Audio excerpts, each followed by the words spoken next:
Halo semua, balik lagi sama aku Dinda di konten bahasa Inggris. Sebelumnya aku udah pernah bahas tentang conditional sentence atau kalimat pengandaian tipe 1. Yang belum nonton, kalian bisa cek link videonya di deskripsi. Nah, sekarang aku mau lanjut bahas conditional sentence tipe 2. Kalimat pengandaian atau conditional sentence tipe 2 adalah kalimat yang bermaksud untuk menyatakan harapan, rencana, atau keinginan yang kecil kemungkinannya atau mustahil terjadi di dunia nyata. Singkatnya sama seperti hayalan atau mimpi yang kejauhan. Contohnya, kamu berhayal pengen jadi Spider-Man. Itu kan keinginan yang mustahil terjadi karena di dunia nyata gak mungkin kalau kita digigit laba-laba terus besoknya jadi Spider-Man. Untuk lebih jelasnya, aku kasih lagi contoh lain dalam bentuk kalimat sebagai berikut. Jika aku punya sayap, aku akan terbang. Ini adalah contoh harapan yang mustahil terjadi di dunia nyata karena manusia tidak punya sayap dan tidak akan bisa terbang. Nah, gimana kalau kalimat ini ditulis dalam bahasa Inggris? Maka jadinya akan seperti ini. If I had wings, I would fly. Atau I would fly if I had wings. Inilah contoh kalimat conditional tipe 2. Tadi contoh kalimatnya, sekarang kita belajar rumusnya supaya bisa menuliskan kalimat conditional sentence tipe 2 yang benar. Di sini aku kasih 2 rumus. Apa perbedaan dari 2 rumus tersebut? Bedanya hanya di letak konjungsi if atau jika, sedangkan yang lainnya sama. Rumus ini membentuk sebuah kalimat yang terdiri atas 2 klausa, yaitu klausa if dan klausa utama. Perlu diketahui, klausa adalah kumpulan kata yang terdiri atas subjek dan kata kerja atau verb yang memiliki makna. Untuk klausa if ditulis memakai simple past tense ya, khusus untuk conditional sentence tipe 2. Contohnya, kita mau bikin klausa, jika aku punya sayap. Pertama, tulis konjungsi if yang artinya jika. Terus, mulai ikuti rumus di bagian simple past tense ini. Yuk, sama-sama ya. Subjeknya yang mana? Ya, aku, yang dalam bahasa Inggris ditulis I. Lanjut, kata kerja atau verbnya yang mana?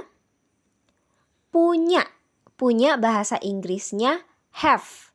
Karena kita butuh kata kerja bentuk kedua atau verb 2, kita ubah deh have jadi had. Terakhir, kita tulis sayap atau dalam bahasa Inggris ditulis wings sebagai objeknya.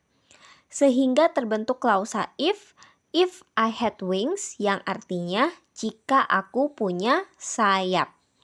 Perlu diperhatikan, jika klausa if diletakkan di awal kalimat, maka di akhir klausa, di sini harus diberi tanda koma. Tapi, jika klausa if ditaruh di belakang atau setelah klausa utama mengikuti rumus yang kedua, maka tidak perlu ada tanda koma di akhir klausa if. Gimana? Sampai sini sudah paham? Kalau sudah paham, kita lanjutkan pembahasan ke bagian penulisan klausa utama. Supaya nyambung sama klausa if yang tadi udah kita buat, sekarang kita bikin klausa utama yang tertulis aku akan terbang mengikuti rumus ini. Untuk subjek yang dipakai adalah aku atau dalam bahasa Inggris ditulis apa? Ya benar, I. Selanjutnya sesuai rumus tuliskan kata would dan kata kerja bentuk pertama atau verb 1 dari terbang yaitu fly. Nah, kalau penjelasan tadi disimpulkan, terbentuk klausa utama yang tertulis aku akan terbang atau dalam bahasa Inggris I would fly. Klausa utama bisa kita taruh setelah tanda koma di sini atau di awal kalimat seperti ini. Oke, jadi deh kalimat conditional tipe 2 ya. Yuk kita baca sama-sama. If I had wings, I would fly. Artinya, jika aku punya sayap, aku akan terbang. Kalimat tersebut bisa juga ditulis, I would fly if I had wings. Yang artinya, aku akan terbang jika aku punya sayap. Gimana? Sampai sini udah jelas?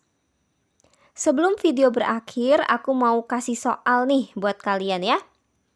Soalnya adalah, buat kalimat conditional tipe 2 dari kalimat, jika aku punya Doraemon, aku akan minta mesin waktu. Coba dikerjakan ya soalnya dan tulis jawaban kalian di kolom komentar.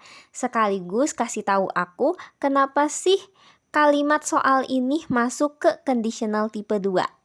Oke? Segitu dulu video dari aku. Semoga video ini bisa bermanfaat untuk kalian ya. Tetap semangat belajar dan kalau kalian suka konten ini silahkan di like, share, dan subscribe. Terima kasih.